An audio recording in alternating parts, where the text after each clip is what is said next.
Hello, everyone, and welcome to this week's episode of Mastering Dungeons, your favorite tabletop role-playing game, game design, tabletop podcast, and stuff, and explosions, and fireworks, and Teos Abadia and Shawn Merwin.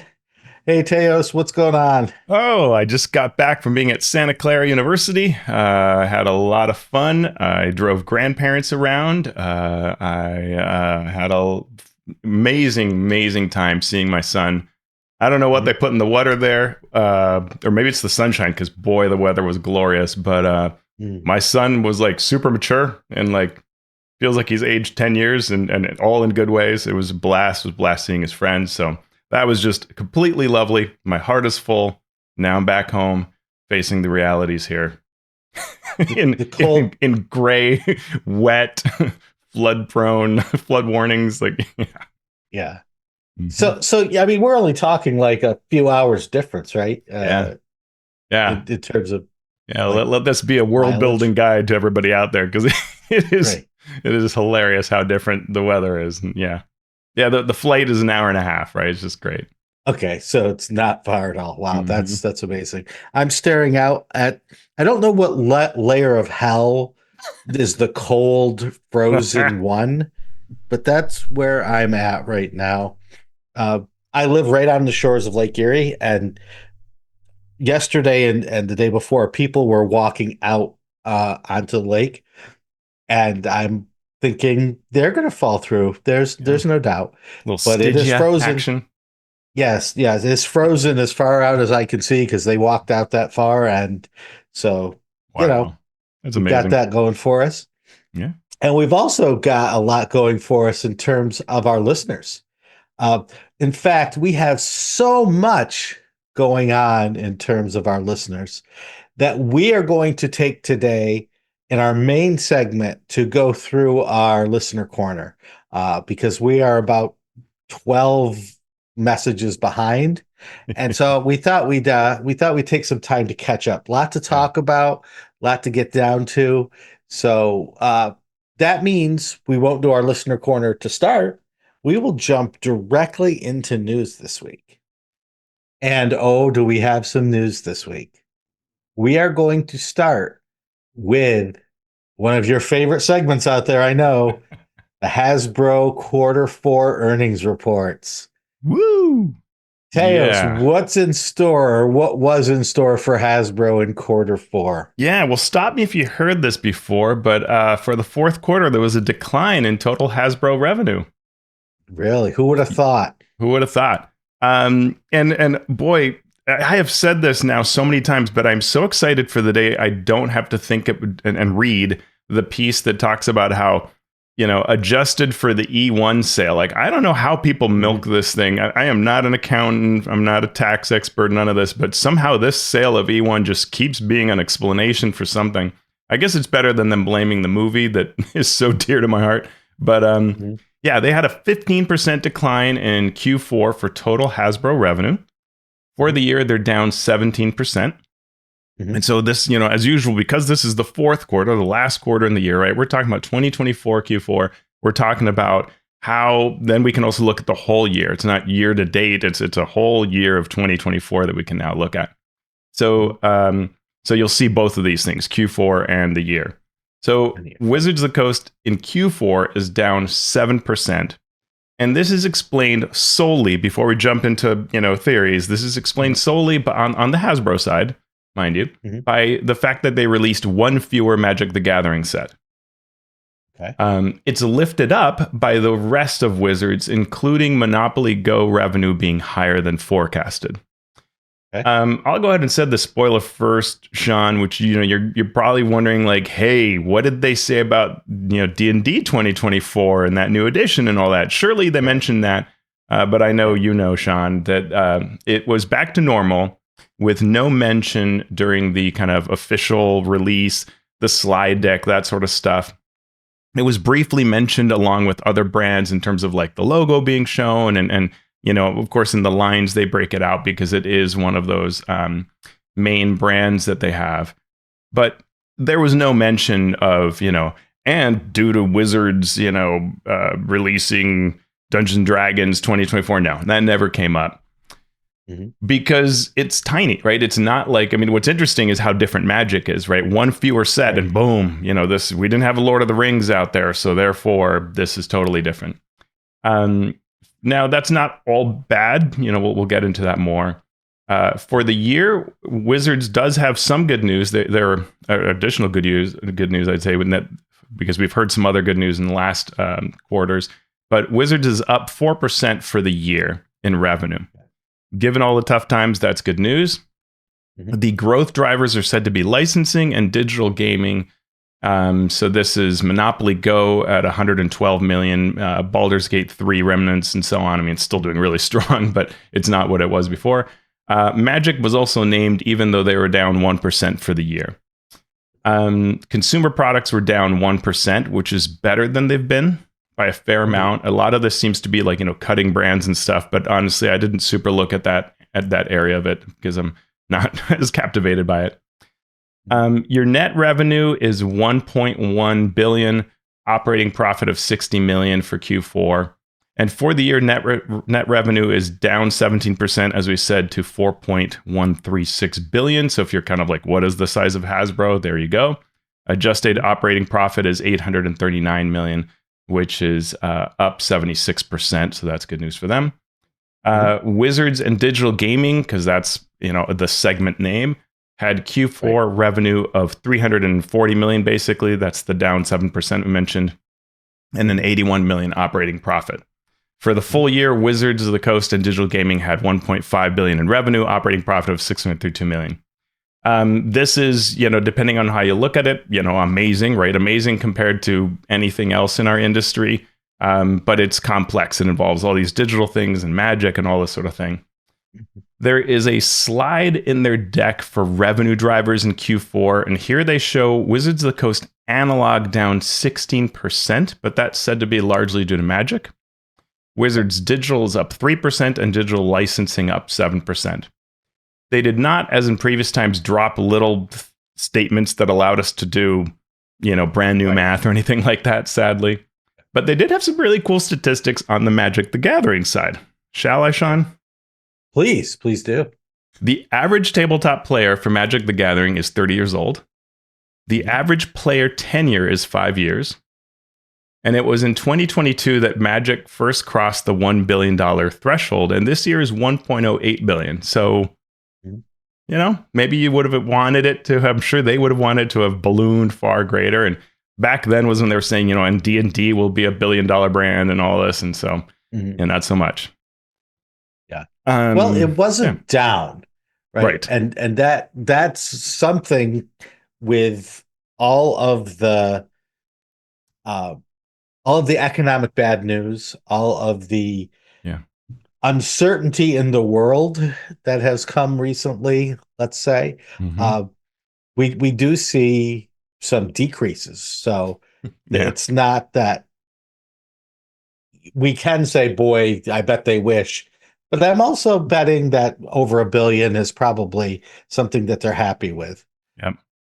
Yeah. You know, in the past, we've tried to figure out what's the size of D&D and kind of what does this tell us about where D&D is. And this is super complicated these days.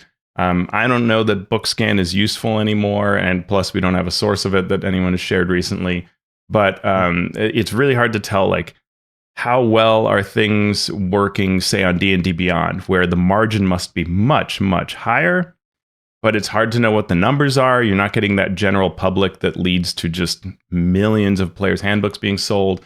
They've had distribution partnerships, you know, break down, that it doesn't look like they've really replaced, right? You can't get this at Target and so on, though they've talked about getting it on there.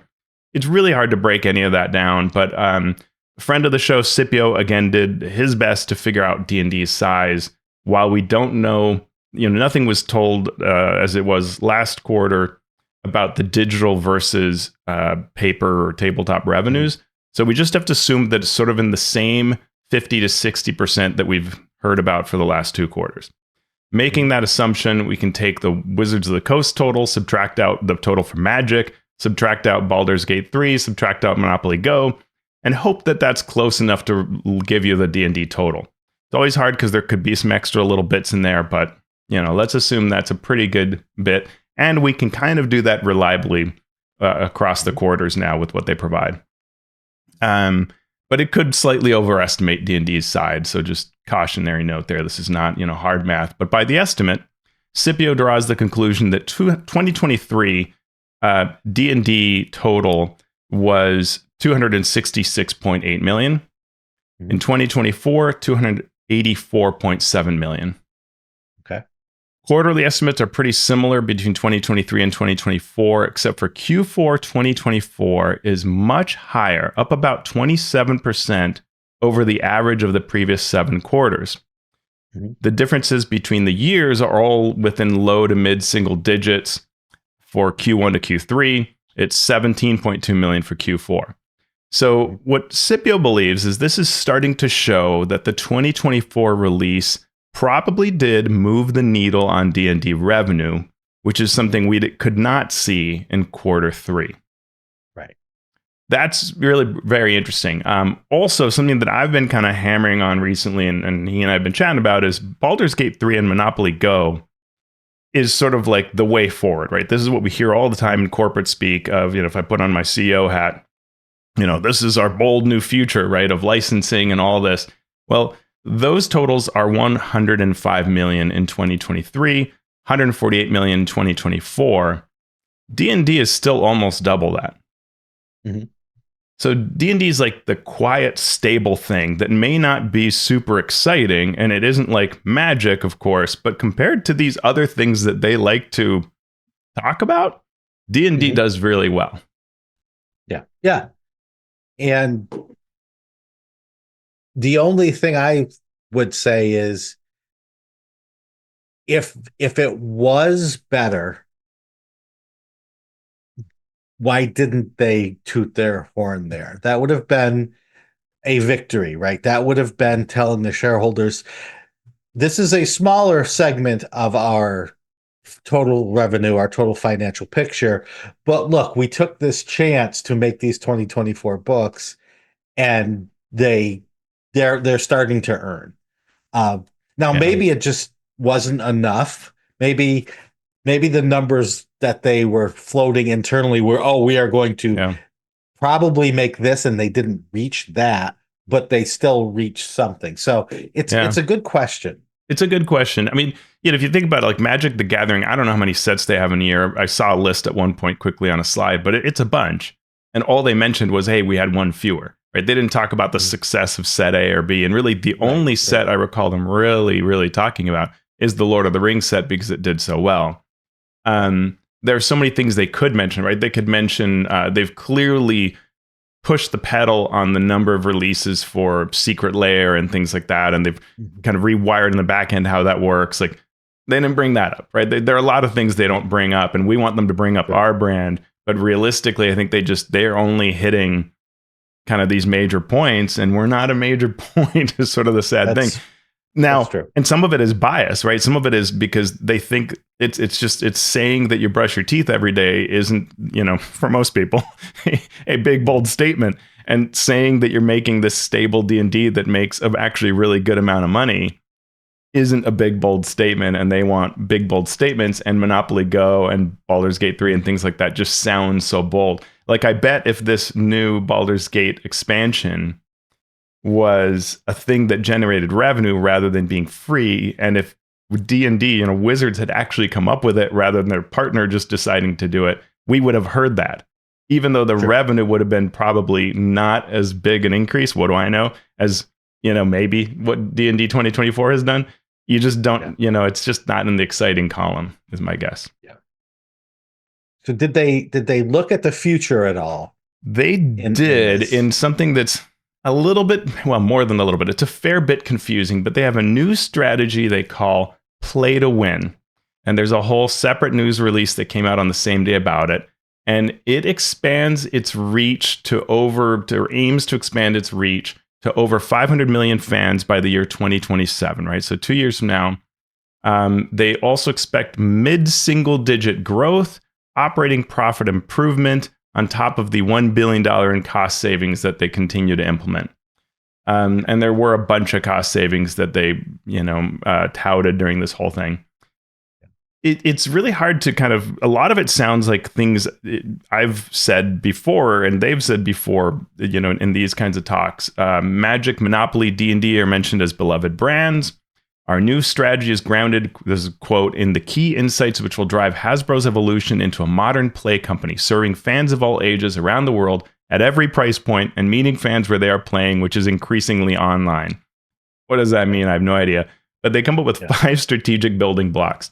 Profitable franchise, asserting the fundamentals of profitable play-focused brands, aging up, increasing the play and collectible appeal for fans aged 13 and above across the brands, everyone plays, expanding reach and opportunity areas including girls and emerging markets, digital and direct, building video game services and e-commerce capabilities, and then partner scale, driving profitable reach through outstanding retail and licensing partnerships. And this all sounds like, different wordings of the same thing they've been doing anyway. And certainly for D&D, right? We can see that they aim above the 13, obviously, but even to much older with any number of collectible things and partnerships. What they did say that struck me as different and could be fundamental is, and impactful, they will internally assess how a brand is doing. Those that have the highest growth and margin potential would get the most investment as part of this strategy. They mentioned Magic and Play-Doh right off the bat. And they also mentioned AI along with efficiency and other initiatives to transform how the company operates. It was just one of those things like, and we will AI, But it's that kind of concept where if D&D could do more, it would get more internal investment and marketing and blah, blah, blah, and whatever. And so, it's the kind of thing that makes areas of the company compete against one another. That's a thing to keep an eye on and see sort of how that goes. Yeah. All of that's really interesting, and I could go off in a bunch of different directions. But maybe we will as we get down through the news and then into our listener email. Cool. So thank you for that, Teos. In other news, we learned what D&D was going to be at Gen Con, or at least the initial reports. If you are interested in Gen Con, housing is now open. It opened on Sunday, so last night or yesterday. So probably every room is sold out at this point. Yep. But you can go and you can look and see if you can find a hotel 30 miles outside of the city. And Godspeed to you. But the reason that they announced this was because there's going to be a little bit of a change, especially in the location of where the D&D entertainment is centered this year. So they wanted people to know before the hotel rooms opened, so you could get a little bit closer if you were one of the lucky few to get a downtown hotel. It's because D&D is going to be taking over Lucas Oil Stadium this year. Lucas Oil Stadium is the dome or the roofed stadium where the football team, the Indianapolis Colts, play, sort of adjacent to the convention center and connected via an underground tunnel. So all of the play from Bald Man Games, which includes the new Legends of Greyhawk campaign launch, will be housed at Lucas Oil Stadium, except for some of the Learn to Play demos, which will still be in the hall where they have been last year. Hall D, the demo hall adjacent to the exhibitor hall. In addition to these play opportunities through Bald Man Games, there will also be D&D experiential activities. Not quite sure what that means yet, but we will find out, as well as other activities that Wizards was not quite ready to announce yet. So that is a major deal for those who go to Gen Con, mostly for Wizards of the Coast themed D&D play. All of this was up on a D&D Beyond post, which has a link in our show notes.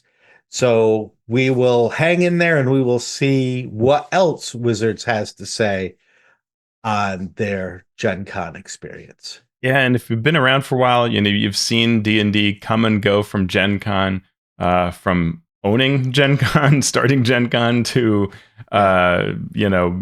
being like, I'm walking away and we're at Origins, and then, oh, we're not at Origins, we're nowhere, to being back in a big presence at Gen Con. So it does seem like the current focus is to be very big, very involved, both officially and through Baldman Games. And so it'll be interesting to see what else they dream up here. MagicCon just finished, right? And that had, a combination of Legends of Greyhawk as a preview.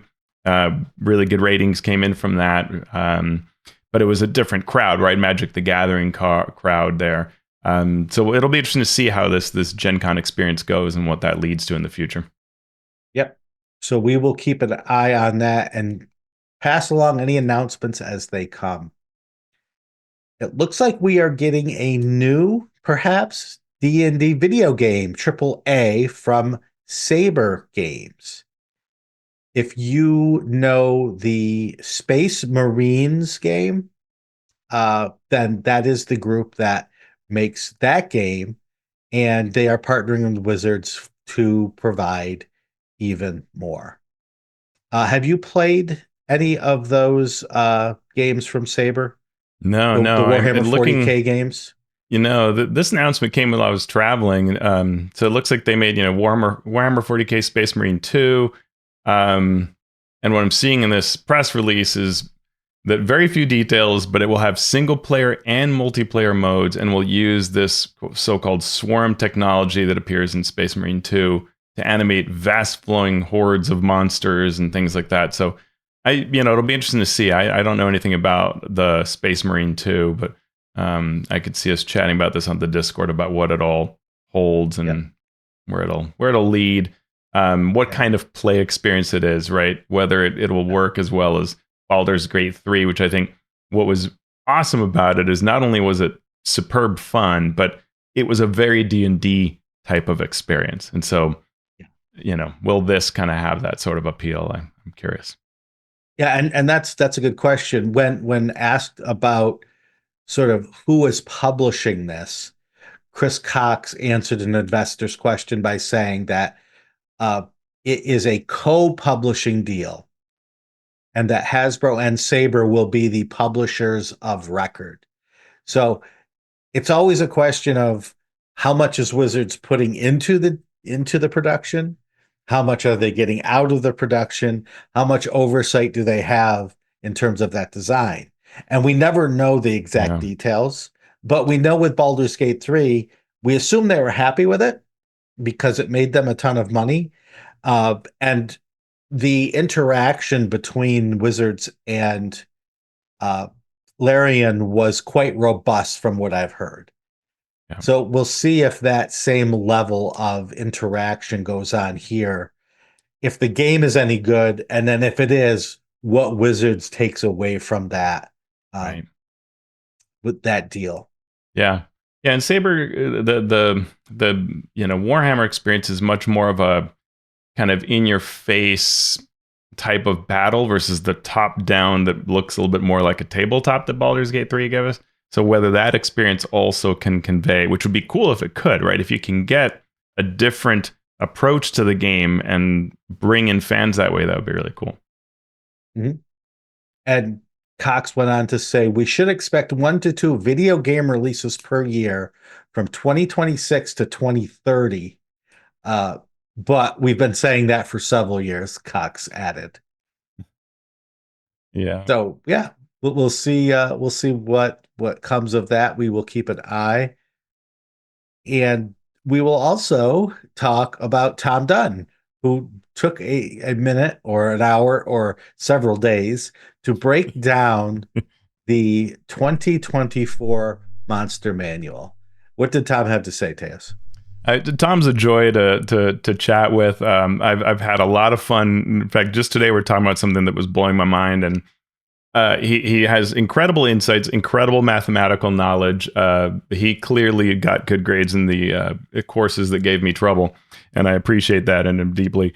But he took a look at the 2024 monster math, and compared it to 2014 to really say, okay, what are the differences that are taking place so that we can kind of know what to expect as whether we're creators or DMs, that we can say, okay, you just know that when you're going to the 2024 well for a monster, here's what you can expect. So what is it? And I'll try to do this as quickly as possible. You'll find the details in our show notes if you are a Patreon backer. Attack bonus is slightly higher than in 2014, right? So it is a concerted. They generally will be more accurate. Save DCs are slightly higher. About 4% of the monsters lost their save DCs altogether. And this is something people have noticed just skimming through, but he gives us that actual 4% where their attacks now just impose conditions or effects without a saving throw at all, right? And so there just isn't, you don't have to worry about the DC. You will fail it. It just happens to you. 92% of the monsters that appear in both of the books, 2014, 2024, had their DPR changed. Of these, the DPR increased for 3/4 of those that had that change, particularly monsters of CR 10 and higher. And then when he takes a closer look, as of course he did, he finds that this DPR increase is basically entirely from legendary monsters. And if you think of 2014, we would say the dragons were designed tougher, and the designers admitted this, right? They said, we just made dragons harder. Now, dragons aren't actually the strongest creatures in the book. Legendary monsters are the strongest in the book. And so you will see that normal monsters follow the 2014 damage per round trend line until they're legendary. If you're legendary, you get a big boost of around 40% to your DPR, which is substantial. Defensive stats have changed. AC is slightly higher, not enough to say that there was a big move away from their trend line, but they are slightly higher than before. What has changed in major ways defensively is saving throw bonuses. So before, tons of monsters had great proficiencies and saving throw bonuses in charisma and constitution. So you might want to avoid using spells that targeted those. Now, though, a lot of those monsters have lost those proficiencies, which means that guessing what is someone's good save has become a little harder, right? And you wouldn't just want to say mathematically I should choose something that does not target charisma or con. That's not necessarily true anymore because of the way this is being redone, to where monsters now have a little more equality between which of their saving throws might be strong or not. Hit points are similar to the 2014 averages until about CR 12. And then 13 and higher CRs get a 15% bonus to hit points. We've got changes to resistances and immunities. A big one there is this slashing, bludgeoning, piercing that was from often non-magical weapons. Yeah, exactly right. I would say that, if it's from a non-magical source, that non-magical piece is completely gone. So Tom breaks it down to say that 44 out of the 54 monsters that had this are just no longer resistant. The rest have the resistance to all slashing, bludgeoning, piercing, which is substantial, right? A big bonus. But those that lost the resistance had higher hit points given to them to mitigate the change. So it's sort of the same, but it's more of a common experience, right? Because it doesn't matter what kind of weapons you have. Yeah. And then the non-legendary monsters are mostly similar in power as their 2014 counterparts. Now, those that are above CR5, Tom figured did get roughly a 10% boost. So again, that the higher level getting a little bit more, which makes sense based on the experiences, I assume, of a lot of DMs who saw that levels 1 to 4 played pretty well. Yeah.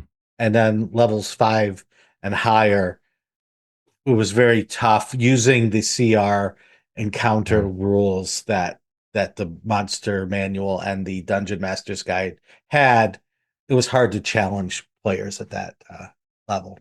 Yeah, and Tom has a very complex way. Not complex, it's straightforward, but he has a deeper way that he looks at what, power level or damage is. The same way that he will look at, say, like, it's not just your 2 hit bonus, but does something give you advantage, right? And if you can reliably get advantage, well, that's a bonus to your accuracy. And so he'll go in and include those things. When I was doing my analysis of the monsters, I did not go to that level of detail, but I still saw a very similar thing that above, I think it was CR6 and higher, so same conclusion he had. I just see the damage, really went up. Now, what I've said is that I think the damage went up to be pretty close to what 2014's DMG told us to achieve. But the old monsters didn't hit that, right? For various reasons, like, oh, well, I'm resistant to something, or I have this other thing, I impose this condition. Now they really do hit that kind of level. So I don't know that, my argument was I don't think they changed the goalposts. They just actually got the ball in there versus coming up with some reason why it shouldn't, because the monster was otherwise strong. Yeah. And one of the other things that that Tom notes that people noticed right away as they started thumbing through their Dungeon Master's Guide was the initiative changes. The 2014 approach was just used the dexterity modifier.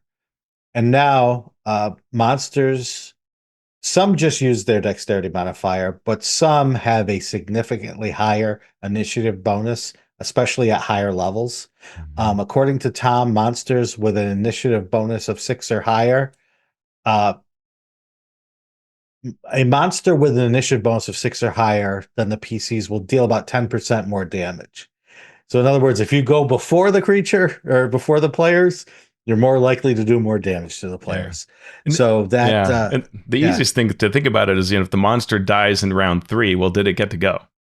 Yeah, right. Exactly. But even beyond that, can it go first and sort of, organize its AOE pattern, any of this. So it's a tricky thing to figure the math on, but it's a very strong thing to go faster. And this has been a big boost to a lot of monsters, which is interesting. And Tom also provided formulas that you can use to estimate various statistics about monsters. For example, he came up with a formula that said the armor class is roughly 13 plus its CR rating divided by 3. So a CR 9 monster, 9 divided by 3 is 3. So 13 plus 3 would be AC 16. So roughly that works out across the monsters. Yeah. Cool. We also got news about. Oh, did you want to say anything else about the monster manual? Another thank you to Tom for working through all this. It's really amazing. Thank you. For sure. There was the briefest of hints coming out of MagicCon about a new potential crossover between Magic the Gathering and D&D. We've already seen ones for Ravnica, for Theros, and for the college-y School of Magic one. Strixhaven, thank you. So now we are looking possibly at a Lorwyn-Shadowmoor supplement. What does that mean, you ask? I'm glad you asked. So this world, or these worlds in Magic, are sort of the Feywild Shadowfell sort of dichotomy, because Lorwyn is an idyllic world where races of fable thrive in perpetual midsummer, while its dark reflection, Shadowmoor, exists in perpetual gloom, with its citizens bitterly transformed and locked in a desperate battle for survival. And it would be interesting to know if this is going to be a replacement for a sort of Shadow Dark Feywild book. We already have all the lore sitting here in the Magic world. Why not take whatever work that we're going to do on that, or have done on that, and make it all come together in this one book? Yeah, it'll be interesting to see. There had been a to be disclosed later book that was on the list of releases coming out this year. So maybe this is what this is. The other books that they did talk about coming out were all most of them had some sort of, this is a new way that we're doing this, right? Like the encounters will be very light in approach, or any number of other things like that were sort of, this is a different type of book than what you may have seen before. And so I'm curious whether we will see this also experiment with the format of what the product is like. Very true. we'll jump over into our creator corner here to start with Hexploration decks and Explorer's Kit. Teos, can you lead us through this one? Yeah, Inkwell Ideas, I think, was probably the second Kickstarter I ever backed for a set of dice that kind of had cool dungeon faces. They have a new offering on Backer Kit called Hexploration decks. There are 4 of these Hexploration decks, each card deck offering ideas to bring the hex to light. The 4 types are settled lands, wilderness, underrealms, and otherworldly domains. And each deck gives you 3 different card types: locations with a picture on one side and options on the other, trait cards which modify your locations to add interesting options, and reference cards with guidelines and advice for travel. The project also provides the tiles of each terrain type so that you get the visual look of the hex. You get a 54 card sample deck as a free download, and the project ends on March 12th. So check it out. It's at BackerKit. Mm-hmm.